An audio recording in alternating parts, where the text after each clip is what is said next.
Welcome to the Powers World YouTube channel. I am Fazil Amin Baig of Khunza Valley, Gilgit-Baltistan region. Ladies and gentlemen, December 22nd, 2022 was not a good day, at least for the people of Gilgit-Baltistan region and particularly Gilgit city area. Because it was that night that a tragic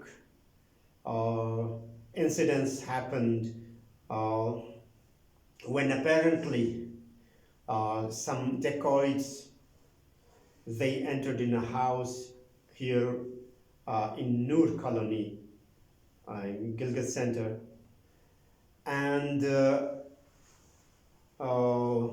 murdered an innocent lady named Bibi Khunza, wife of Rustam Baig of Hundur, Yasin Valley, Ghizer district. We need to understand and remind ourselves that when we talk about Hundur, it is the same village from where Lalik Jan Shaheed had emerged and had a big name in the recent history of Pakistan when we talk about Kargil war. So his bravery cannot be denied by anyone, who got Nishan-e-Haider as the highest level of award by the government of Pakistan. So late Bibi Khunza, wife of Rustam Baig, was from the same village, and Lalik Jan's relative and neighbor in one way or the other.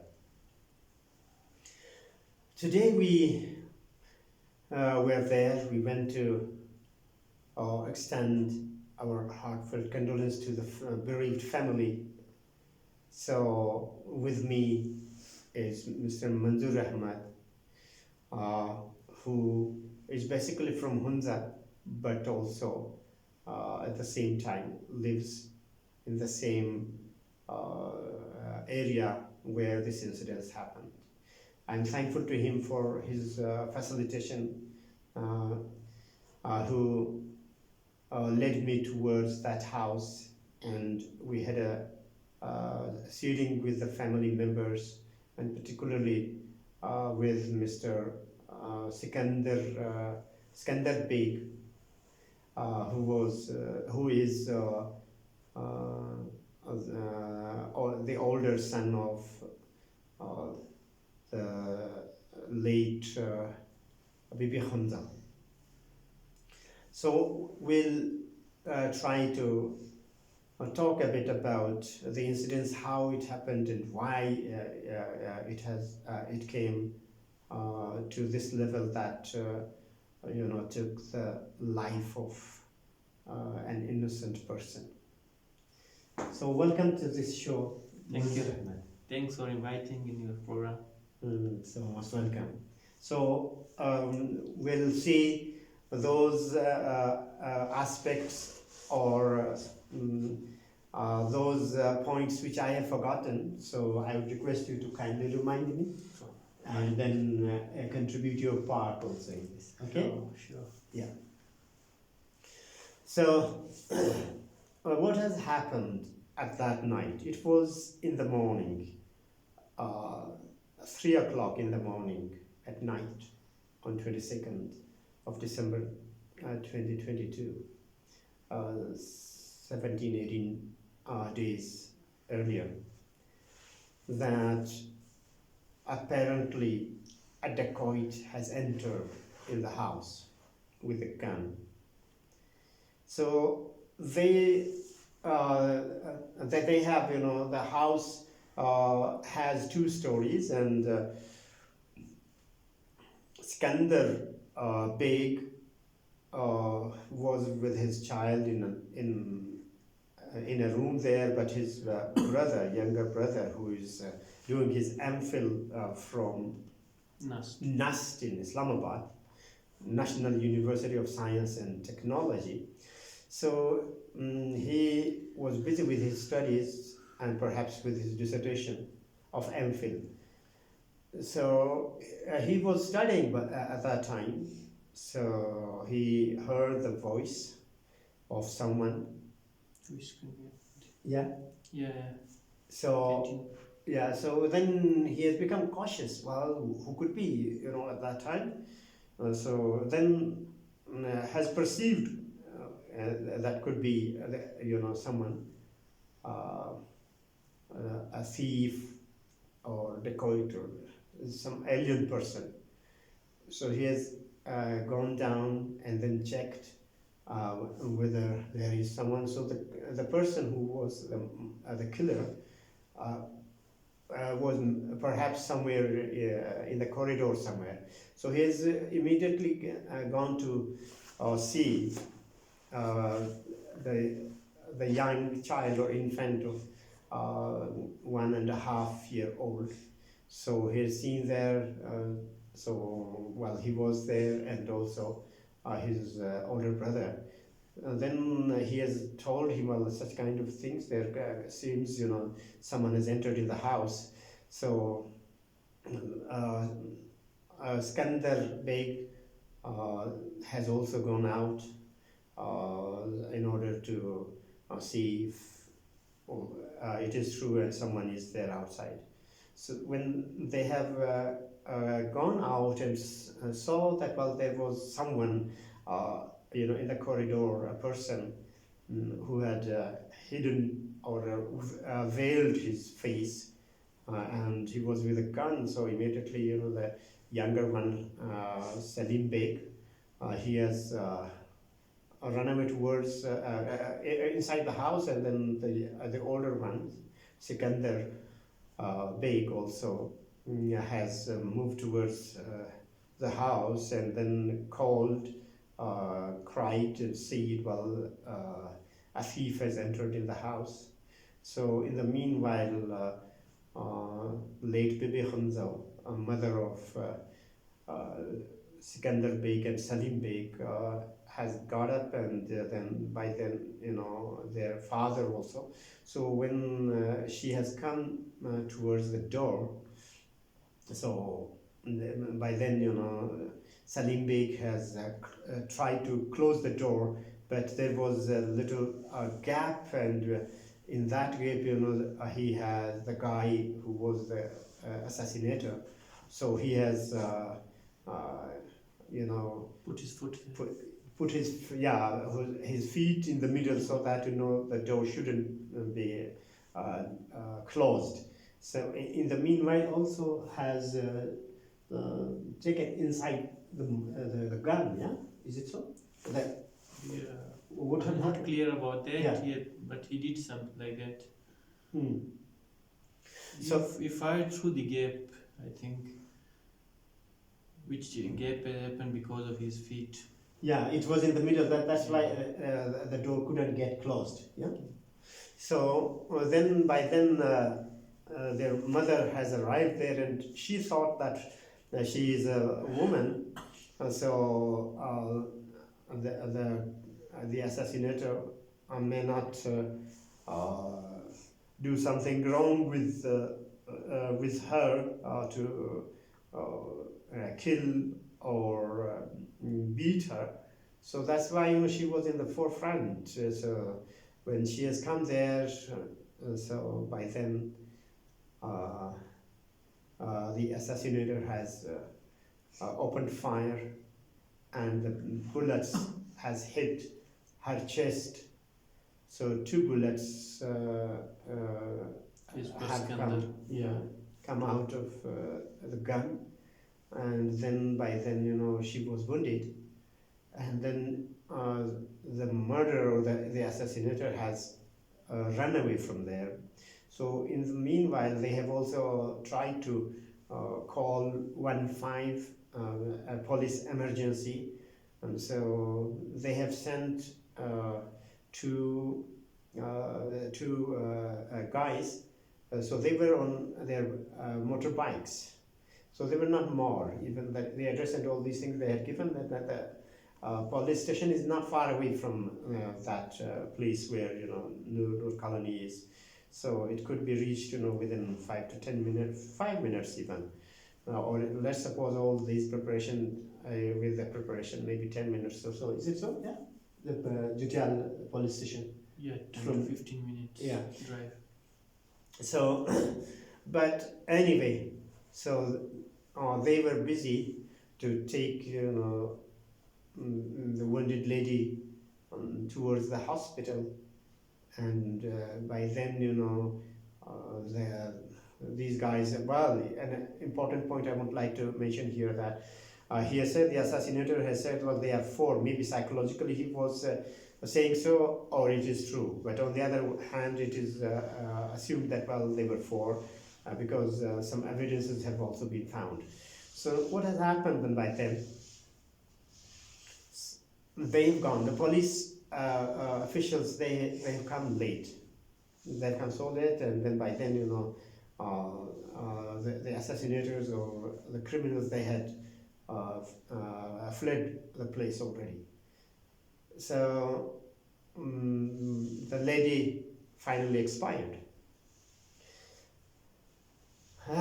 Coming short to the point, Sikandar Baig has filed an FIR. FIR means first information report in the police station. So it becomes more than 2 weeks, more than 16, 17 days, but there is no progress so far. So to whom it may concern.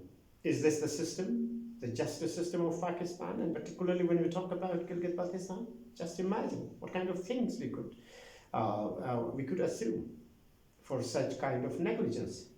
Initially, they came late there on the spot. Second, then when file was the FIR was made against the unknown person there, because anonymity is there about the criminal or the criminals. So there is no progress. It is interesting to note further. It was said that Iskandar said that even in 2 CC cameras, one nearby where there is a bank named Dubai Islamic Bank, and there is another guy named Sher. What was his name? Yeah, he's our neighbor. Sherhan? Yeah. A neighbor of Rustam Baig or Iskandar Baig, so who has the CC camera nearby their house. So they have found the footage. There were 3 persons, even they were when they were trying to change their addresses or veil themselves, so they go down from the road. Well, they are seen there. And also there in the camera footage of Mr. Sherhan. And Iskandar Baig says that, well, both of these footages were also given to them. Isn't it amazing? This is totally the task of the investigation agency and then the police department. But they are, in a sense, so silent, or if not silent, relaxed with regard to the investigation. So could we keep silence now? So could we ask question from the Inspector General of Police for Gilgit-Baltistan, Mr. Saeed? What have you done so far? The Deputy Commissioner, the Chief Minister of Gilgit-Baltistan, the Chief Secretary of Gilgit-Baltistan, and particularly those, of the secret agencies. So they are so much behind politics of Pakistan to, to go up to that level where, there isn't their domain. But what about such kind of security challenges or insecurities to the common people, to the citizens of Gilgit-Baltistan and Pakistan, and they are not secure? How what we could expect from these secret agency people or officials. Just imagine these are those aspects to be kept in mind when we talk about security of Pakistan and then particularly security of the citizens. So many questions are there. So what about those Jamaati institutions? For example, there is a Jamaat Khana nearby, just adjacent to the house, and unfortunately, the CC camera of the Jamaat Khana was defunct or it was not working because the situation of electricity here in Gilgit city area is so much worse that we, in a sense, you could say we live in a Stone Age era. Just imagine for two hours in the morning and 2 hours in the evening we have got electricity. So how could we expect for the cameras, CC cameras to get operated? The inflation rate in Pakistan of the currency that is just before you, the fuel prices, other commodities are on their height and beyond the reach of the common people, whether they are middle class people or lower class people. Just imagine, this is what it is. That's how we could expect, then for the CC cameras to function. So unfortunately, they were also not functional. So these are those aspects to be kept in mind when we talk about such kind of incidents among the common people in Gilgit-Baltistan and particularly in Gilgit area. And let me tell you frankly, another important point, that it is unfortunate again that the electricity, that is commonly seen around those community members, who are silent, who do not say much, and even the bills are also imposed on them, despite the fact there is no electricity. And then there are many things I could talk more in the next videos too. But this is what, the situation of security, rather insecurity of the common people here in Gilgit and Gilgit-Baltistan area. So get aside, other insecurity in economic term when things are beyond the buying capacity of the common people.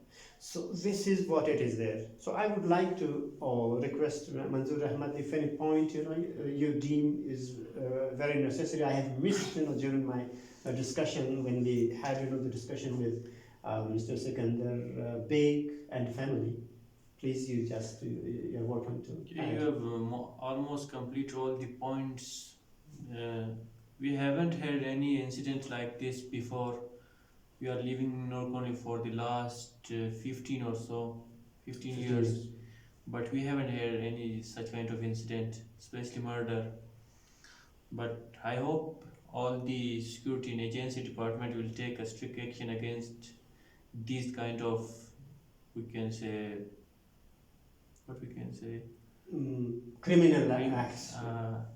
These kind of criminals, and try to find the person as soon as possible and punish as per the law. Law and order. Yeah. That's great, a pretty suggestion or recommendation rather. So these are those aspects to be kept in mind when we talk about insecurity of the common people and their livelihood, their physical security and political and many other aspects. So I would like to ask now some questions for those who are responsible in the civil society organizations also. So it is their duty also. So please come up and raise their voices against such kind of criminal acts. And what about the human rights champions in Pakistan?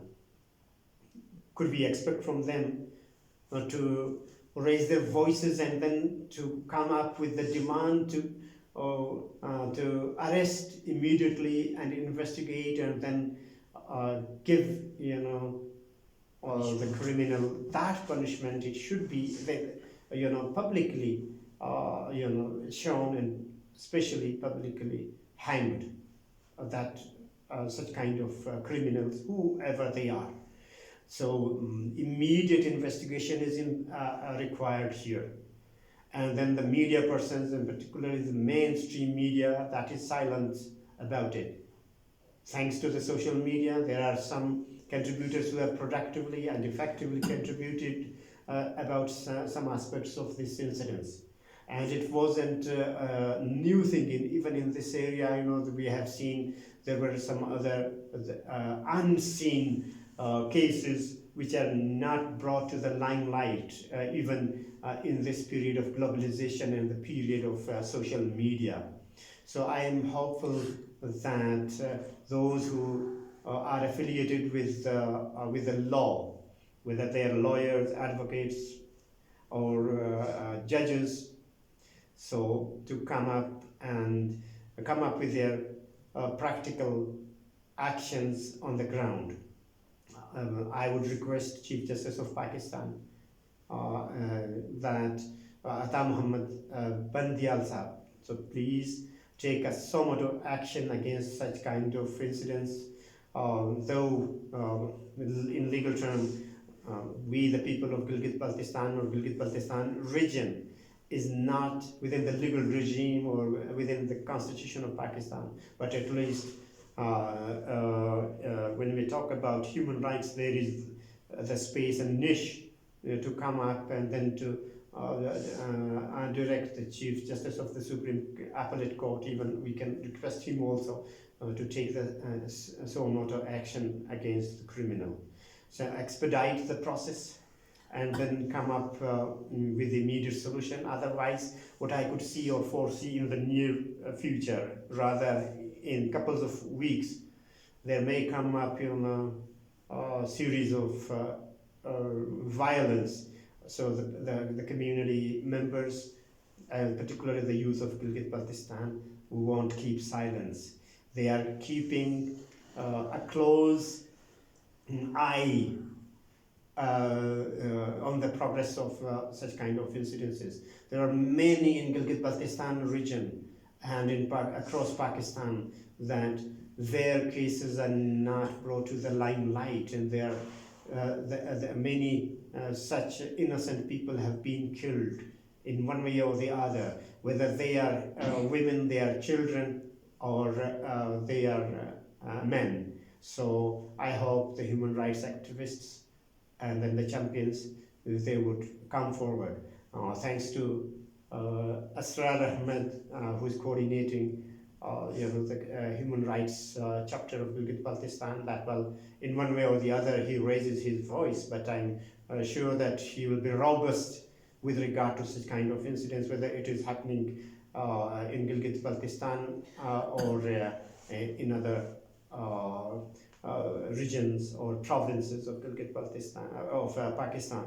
So with this note, I think that I would like to end up this video conversation. Yeah.